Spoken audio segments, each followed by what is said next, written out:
¿Cómo estamos de tiempo? ¿Sigo? Ya no pasamos, pero ya empecé a grabar de vuelta. Buenísimo.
En esta parte del programa nos vinimos hasta Aten para tener un diálogo con Marcelo Guagliardo, más allá de la cotidianeidad que hemos tenido con el conflicto docente este año.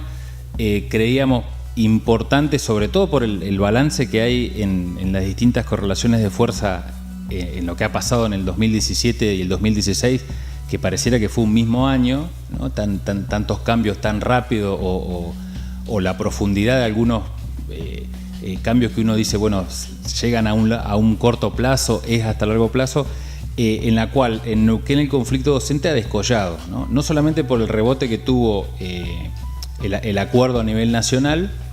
Yo me reía incluso que fue hasta Trend Topic en Twitter, que era, ¿no? Para tener idea hasta dónde llega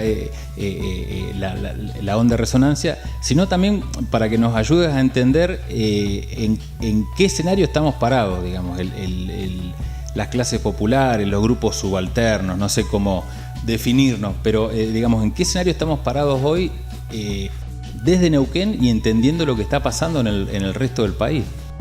Sí, tu inquietud y tu preocupación tiene que ver con lo que siempre nosotros decimos tanto y hablamos tanto incluso en nuestras mismas asambleas, ¿no? Es decir, en qué contexto se desarrolló el conflicto nuestro, un conflicto que todavía está latente porque en el contexto en el que nos encontramos hay una avanzada muy fuerte del gobierno nacional y de las políticas que se implementan para desarticular lo que se venía trabajando de manera muy compleja, muy difícil, en términos de incorporar o de ir mejorando lo que se estaba haciendo en la educación pública en la Argentina.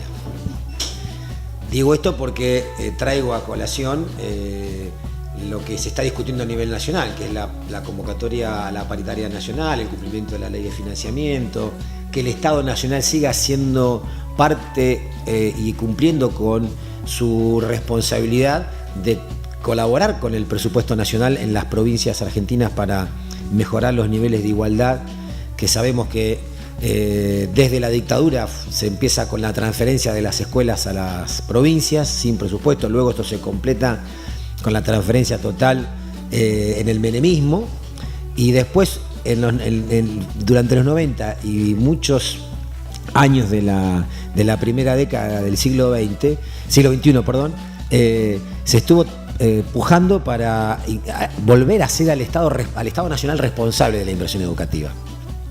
Se logra la ley de financiamiento y con esto se empieza a ver y empiezan a aparecer cuestiones como el incentivo docente, que permitía equiparar salarios en las provincias aquellas que no alcanzaban a cumplir con los mínimos resueltos allí. Por ejemplo, para los que no entendemos, para que un ejemplo gráfico, ¿cuál sería? El ejemplo gráfico es, nosotros teníamos durante los 90 24 sistemas educativos distintos, producto de esta transferencia de los sistemas de todo el sistema educativo a las provincias, y una enorme desigualdad. Había provincias que no pagaban los sueldos en aquellos años. Vos recordarás, claro, lo que pasaba en Santiago del Estero, en el Chaco, en Formosa. Directamente no pagaban. No pagaban, o tenían salarios muy por debajo, un tercio de lo que era un salario de la provincia de Buenos Aires, ni hablar de lo que son los salarios de la Patagonia. Con la ley de financiamiento y la discusión que se dio para involucrar al Estado en hacerlo responsable de esto, se empezaron a generar despacio, obviamente como todos los procesos que se dan, de inversión del Estado Nacional que permitió mejorar esto. Levantar los pisos salariales, pero no solamente en términos salariales, sino también en cuestiones de índole edilicia, o inversión educativa para bibliotecas escolares, o equipamiento de laboratorios, o el equipamiento que requieren escuelas técnicas, centros de formación profesional, el plan de Jujuy a Tierra del Fuego. De Jujuy a Tierra del Fuego, y donde nadie quedaba fuera de eso, y donde se generaban mejores condiciones no solamente de trabajo, sino también de aprendizaje. Esto fue producto de esa discusión en la paritaria nacional y cómo los sindicatos nacionales fueron haciendo responsable al Estado Nacional de esta inversión. En el contexto que hoy tenemos, el Estado Nacional se empieza a correr de eso. De hecho, el año pasado se subejecutaron las partidas que estaban previstas para todos estos planes socioeducativos. Y empezamos a ver en nuestras escuelas que no llegaron materiales en las bibliotecas, que ya no se invertía lo mismo en las escuelas técnicas, que desaparecieron las orquestas infantiles, que ya no estaba más el plan que permitía a aquellos que no habían terminado la escuela media poder hacerlo, que ya empezaban a llegar a destiempo los refuerzos de partidas de comedor para nuestras escuelas, que alrededor de 100 tienen un refuerzo del Estado Nacional, y todo eso fue o significó una subejecución del presupuesto que estaba destinado por el presupuesto anterior para eso. Cuando vos decís, disculpa, subejecuciones, que yo te mando tanta plata y ni siquiera la gastás.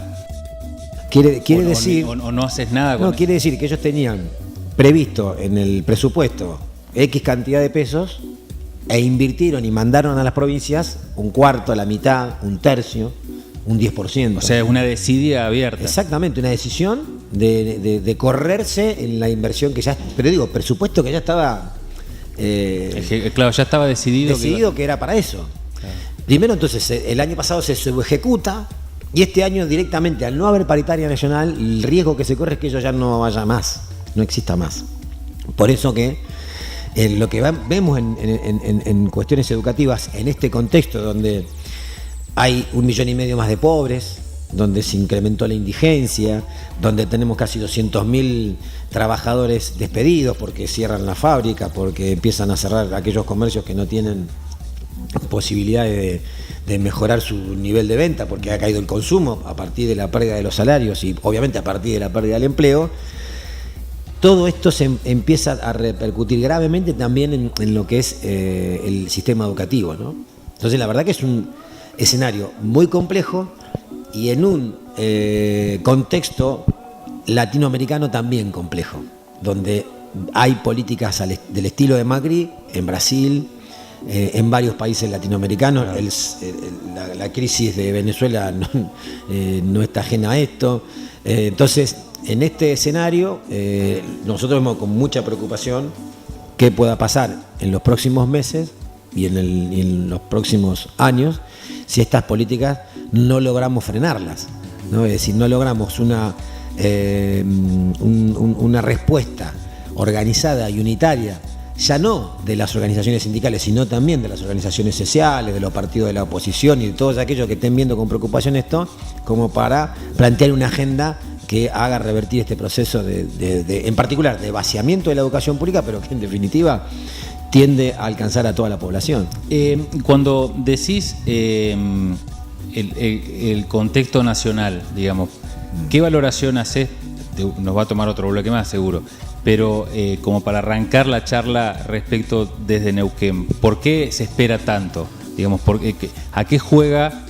Para los que no sabemos lo que está en las decisiones, ustedes están horas reunidos, van, vienen, entienden, ¿no? Que si ellos juegan al ajedrez, si están viendo tus tensiones, si están... ¿Por qué esperaron hasta mitad? ¿Cuál es ellos que no pagan costos? ¿Qué evaluación hace el equipo provincial, por ejemplo? A nosotros lo que nos parece es que nunca, como en esta oportunidad, los conflictos en las provincias estuvieron o están determinados por lo que permite o no permite la nación. Y cuánto los gobiernos provinciales tienen autonomía política o decisión política para resolverlos. Y estaba visto que el conflicto se demoró más de la cuenta, es decir, el haber tenido casi un mes de conflicto tuvo que ver con que Nación planteó un piso de un 17-18%, que obviamente nosotros no aceptamos. De hecho, te doy un dato, insisto con esto de lo nacional, porque de las 24 jurisdicciones, 10 hay acuerdos. En 7 hay decretos de los gobiernos sin acuerdo de los sindicatos, y en otros 7 todavía no hay ni siquiera decreto. Un escenario de permanente conflicto. ¿Entendés? Entonces, esto claramente estuvo, a pesar de que el gobierno nacional saca de la discusión la paritaria nacional para no nacionalizar el reclamo, nacionalizó los conflictos. Y aun cuando eran provinciales, ¿por qué? Porque la decisión de ellos fue que nadie supere el 18%. Por eso todos los diarios reflejan la victoria de Atenas. Todos los diarios reflejan digamos, el acuerdo que termina logrando nuestra organización, porque rompió ampliamente con ese techo. Claro. Se rompe, además, porque convengamos que los juegos políticos que hace una provincia como Neuquén, que es un partido provincial, que se acomoda siempre a determinadas circunstancias y que mide, yo creo que empezó a pagar costo al gobierno. O sea, en Neuquén, el gobierno empezó a pagar un costo. ¿Por qué? Porque el conflicto nuestro no cayó nunca en niveles de adhesión, siempre fueron altos desde que empezó hasta el último día. Cada una de las acciones que nosotros desarrollamos fueron aciertos en términos políticos y en cuanto en la oportunidad en la que deberían llevarse adelante.